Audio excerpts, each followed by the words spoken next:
All right, so I wanted to read the first chapter of the story I've been working on and share it, even though it's not completely polished. I'm going to do more editing today for day 2, and then I'll share that once it's a little bit tidier. And I have already wounded myself in this process. When I closed the closet doors behind me because I filmed before I filmed. Clearly, I'm in an editing mindset. When I closed the closet doors behind me, I squished my arm in them and actually hurt myself decently. Anyway, so I'm just icing that as I read the story. I'll read the story. It isn't completely polished. I've gotten some feedback and I've incorporated some of it and not other bits, and I'm still deciding on the tone. But and also the story does not yet have a title. So I'll read day 1 now, read day 2 tomorrow, and maybe when I've read through the story, which is just over 30 pages, I will have a better sense of what to call this story. Okay, day 1. It was a Monday morning, and System was experiencing a day of not yet. When she stepped into the brightly lit office, she noticed that the industrial clock on the wall showed that it was not yet 8 o'clock. She rushed to the break room and brewed up a cup of thick black tar that functioned as coffee. The sludge was artificial to the bone, but she couldn't imagine a workday without it. The office, in contrast, was not yet warmed by the bodies slowly filing in. The static of her mind was not yet settled into action, but she was getting there. System made her way to her desk, walking across freshly waxed floors, anxious not to scuff them up. Why had she worn her old scruffy sneakers into work today? She was walking so carefully that she almost didn't notice a stranger sitting at her work bestie's desk. Her eyebrows drew together. What had happened to Marcia? Her personal items, her little penguin statues and her highlighter pens were still in place, so she hadn't been fired. System made a mental note to ask Marcia about this later. The stranger caught her eye and nodded. She nodded back, not yet ready to smile, but her forehead smoothed out and her eyebrows drifted back up to neutral. Her nose tickled and she sneezed into the crook of one arm. The sludge in her coffee mug shifted with her movement, but didn't spill. A voice from a nearby cubicle muttered the words, "Bless you."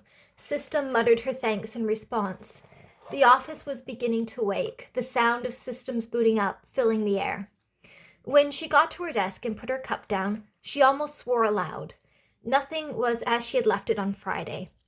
Her chair was raised up as far as it could go, and her cup of pens was half spilled onto the counter. It wasn't just the mess that was notable.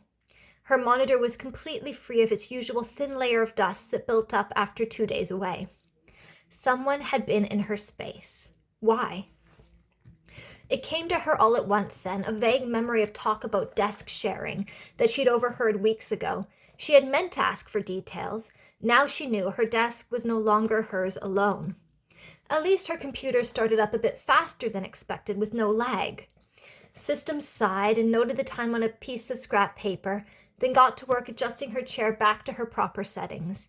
Before going live to take calls, she filed a quick report, using the delayed start template. Time spent, 2 minutes and 37 seconds. Reason, workplace reconfiguration. She opened 2 desktop memos, one with her template for note-taking during calls and one empty for task reminders and personal notes. She typed into her personal memo, check in with Marcia about shift overlap and how her desk sharing is going, who is my desk mate and how tall are they, negotiate chair management. With that done, she began her workday. The calls were back-to-back and the wait times were over an hour. All of her calls began with brisk and cold irritation clear in the caller's voice, but after a few minutes she could hear her own calm and warmth echoed back to her. Things were going well. By the time she got to her lunch break, she was jittery from hunger. She ate fast, too fast. When she was finished eating, she found she still had most of her lunch break left. This realization made her feel tired. She messaged Marcia and then spent the rest of the time reading random news articles. When she returned to her desk, a few paper sticky notes were taped to the screen. It was a number she had requested last week. She felt the edges of her mouth turn up. This was good. She could get some cases closed. Time went by fast after that, and she found herself walking toward her car, mind half on what she would need to get done that evening at home and half on her work for the next day. She drove home, parked, and sat in her car for several minutes just breathing. There was no one waiting at home for her to hide from, no real reason for the delay. Part of her mind tracked the time spent in stillness, and as the minutes passed, she began to experience a low-level panic. Too much time spent idly. In her mind, she filed a report. Time passed. 7 minutes. Reason? 3 question marks. With a groan, she made herself return to motion. She gathered her bags from the car and went inside. Slowly, methodically, she washed her lunch containers and set them beside the stove. Changed into soft fleece pajamas, settled onto her couch, laptop open, and began reading and responding to messages from friends and family. Her mom had messaged her to ask how work was going and if she could come over that weekend. She replied. Work was fine, and no, she could not come over this weekend. She needed the time to rest. A song began to play, one she hadn't heard in a long time. She stopped to listen. Where was the music coming from? It was so familiar. Abruptly, she realized that it was coming from her cell phone, and it was an alarm she had set for the oven. She jumped to her feet, rushing over and pulling out a single serving of lasagna. It was burned around the edges, but still good. A message came through from Marcia. The desk sharing is super weird. But so far, my desk mate has been pretty respectful. He is a neat freak, so I guess I need to be tidier. I'll try. How is your new desk mate? Hey, also, do you know the desk rotation schedule? It is 2 weeks on, 2 weeks off in the office, but it seems to vary by department, and honestly, it makes no sense to me.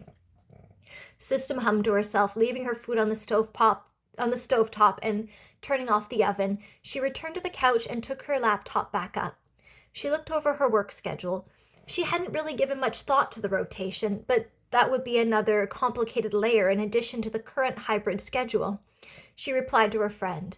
My desk mate must be tall. I had to lower my chair this morning. No idea about the rotation. I'll look into it tomorrow. Her phone rang. She stared at it like it was about to bite her. Who called on the phone when they could text? It was an unfamiliar number, so she ignored it. Minutes later, she received an email with a link to a survey. The title was Important Task Desk Sharing Survey. She clicked on the link. It led to a 5-question survey. 1. How satisfied are you with your first day of desk sharing? She paused, then typed the word very. 2. Do you have any suggestions to make desk sharing easier? Recalling Marcia's comment about her desk mate and the state of her desk that morning, she typed, cleaning schedule that can be shared between and updated by both desk mates. 3. Have you communicated with your new desk mate? If so, how did it go? Not yet. If we change who you share a desk with, do you have any preferences? No. 5. Were you given enough notice to prepare for desk sharing? She laughed, shaking her head, then lied. Yes. She submitted the survey and shut down the laptop and pushed it aside, then picked up the TV remote and put on a baking show. The food reminded her that she was hungry. This reminded her that her dinner was waiting on the stove. She laughed at herself, then got to her feet and shuffled back to the kitchen to retrieve her dinner. She even poured herself a glass of red wine. When she got back to the couch, it was the final round of the baking competition. She smiled. Now she wasn't being judged. It was their turn. All right, so I'm going to do some editing of the second day, day 2, today. And then hopefully I'll have something to share tomorrow, which would be excellent motivation for me. And hopefully my arm is happier then. I've put like some boo-boo goo on it. And I've been icing it since I squeezed it painfully between the closet door squisheroos. So anyway, that's day 1, and I will share day 2 soon.